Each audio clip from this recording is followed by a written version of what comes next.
So if you're looking for the most forgiving golf club or want to make the game just as easy as possible, maybe give yourself a chance of actually enjoying the game, then I advise you stick around and listen very carefully for what I'm about to say. And before we go any further, you need to recognize your own ability, and we're going to build a bag that reflects exactly where your game is at. And let's start with the downfall of many a golfer, and that is of course the driver. Now, first thing to say is that virtually every golfer thinks that having a driver is an absolute necessity. Let me start by telling you it's not. Now, whilst the driver can be or should be the furthest club that you'll ever hit in the bag, it can also be the longest club that you hit out of bounds, in the trees, and in general just into trouble. So my advice would be, if you can't hit driver very well, then just leave it out the bag, leave it at home, practice at the driving range until you feel confident enough to bring it onto that first tee. But if you are insistent on a driver, then perhaps this is something you should consider. The driver you just see me hit off the first tee at Holywell was in fact a driver with, first of all, the important element.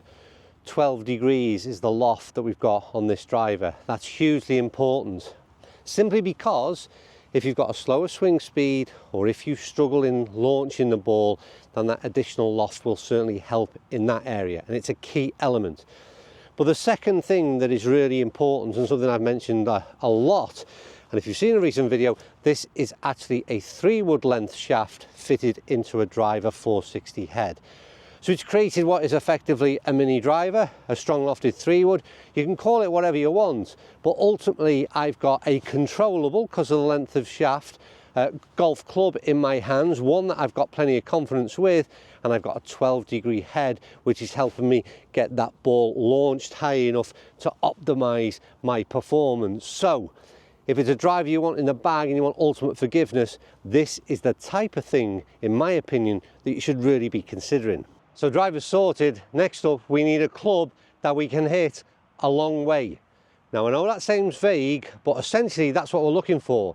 We're looking at an option off the tee instead of driver maybe, and off the fairway when no other club we've got in the bag can reach. So often that will be a 3-wood. My suggestion is don't go anywhere near that and consider one of these two options.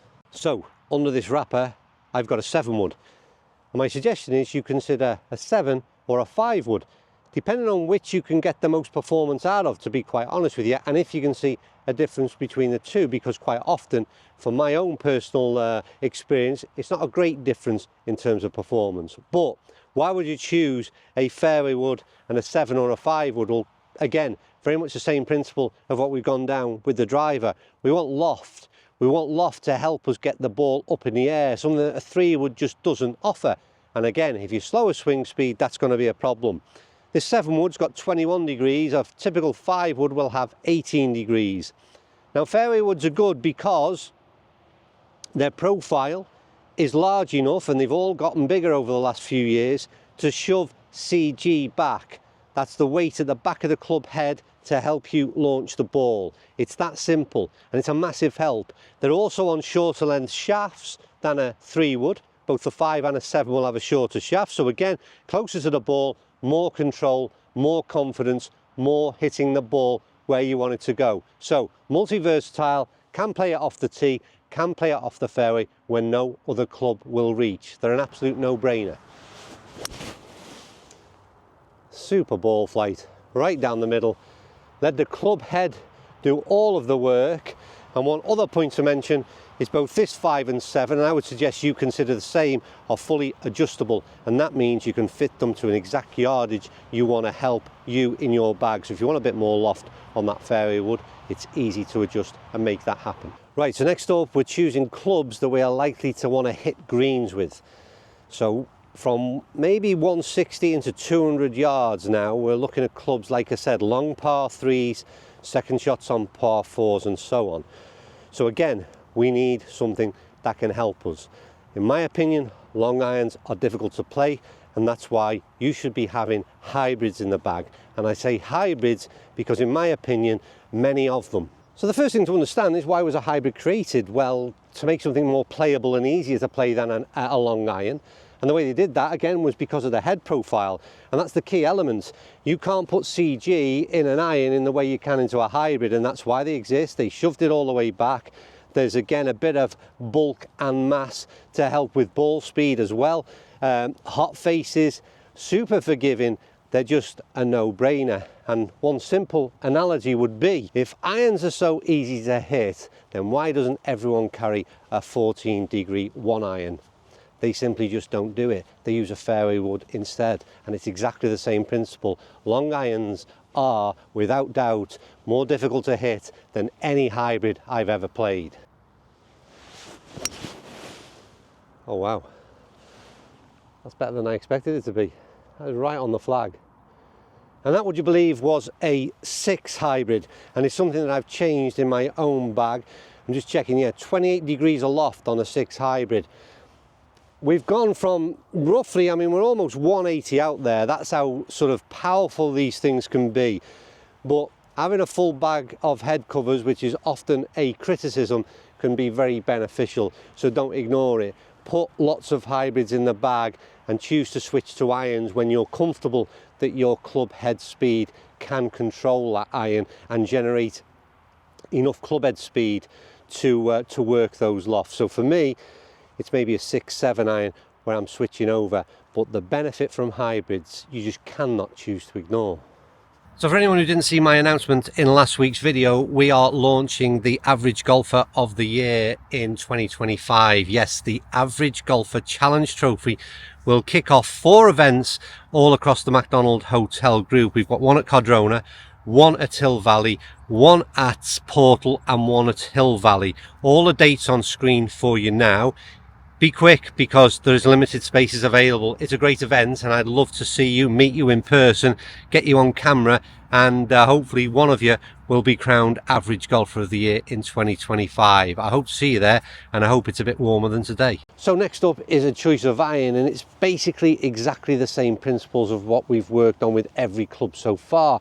And that means we're choosing a bulkier model, something with a bit of mass. And the principle being that that CG placement can go as far back as it possibly can in an iron, just like it can in fairway woods and hybrids. And obviously we don't get that sort of the bulk that we would see, the profile that we'd see off fairway woods and hybrids. But this is a chunky old sole. It's got plenty of help and forgiveness. And this, again, super game improvement iron is what I would call it.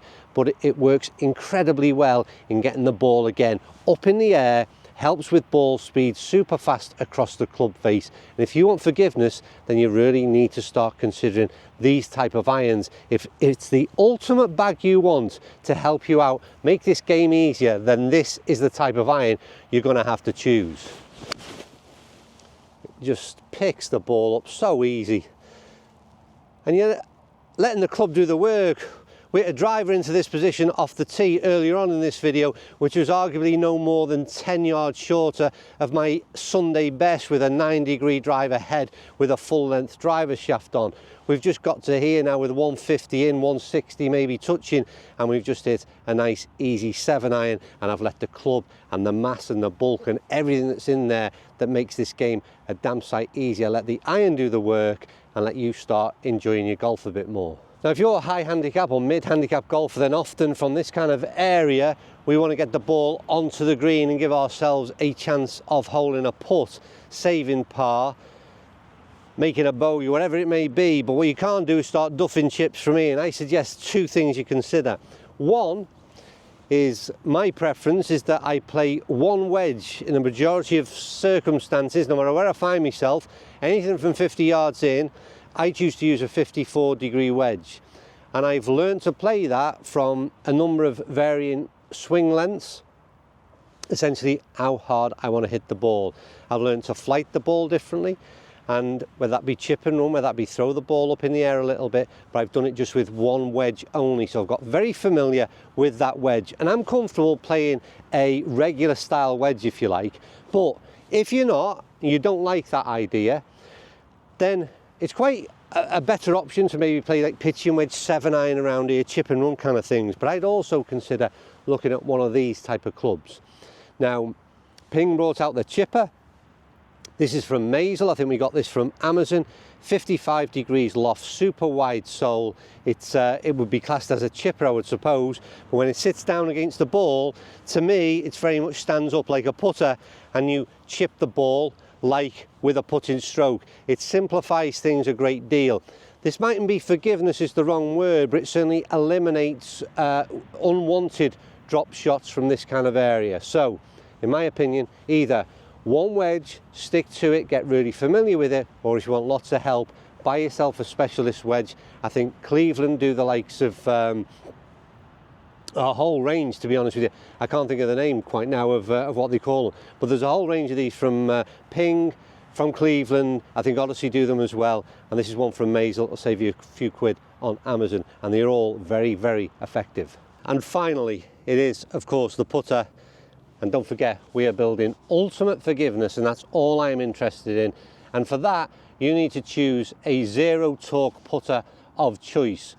Now, I don't care what anybody says, this is not a myth, this is something that is really resonating within the golfing world. You're going to see more and more zero torque putters, and for those doubters out there, if you finally try one, you will also be persuaded that this is without doubt the way forward if you want some help with your putter. So that's it, me done. We've got a bag there that has been built with one thing in mind, and that is, of course, forgiveness and enjoyment, because those two things go hand in hand in my book. Play to your ability and build your bag to your ability. Don't go going around a golf course with a set of blades thinking that in the long term these will make me better. I don't buy into that concept whatsoever. Confidence makes you a better player. Hitting good shots will give you confidence, and that's a snowball effect that will eventually, if you want to lead down that way to a single figure player that wants a set of blades, then go for it. But in the meantime, give yourself as much help as you can possibly get. Now, the perfect way to end this video would be for me to roll this putt in. It'd be asking a bit, but